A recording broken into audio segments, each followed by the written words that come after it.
before you jump into your family groups, it's really important to figure out what your communication styles are, because you're going to be working with people who communicate differently than you do, right? Just any group you're ever in is going to be full of people who communicate a little bit differently, because the way you communicate is based on your background, your experience, what you're comfortable with, your culture. A lot of different things come into your personal communication style. So what we're going to do is, before you get into your family groups, you are going to figure out, you're going to take a little test to figure out what your personal communication style is. But it's important to point out that this is not an exact science, right? There are different ways you can define communication styles. There are different tests you can take out there.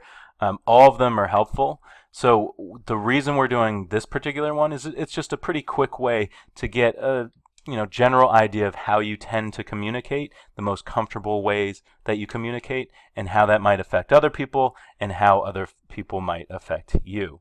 Again, it's not exact, right? There are different ways you may communicate that are not incorporated into this particular test, so keep that in mind, right? Like if you're taking the test and you can't get the exact answer for everything, don't sweat it, don't worry too much. You shouldn't spend a ton of time thinking it through. Go with what feels best for you and then move on. Because again, you are going to communicate in a lot of different ways depending on the situations. This is just determining what most often, most commonly, the most comfortable way for you to communicate with other people is, so that we can kind of work from there with your family groups.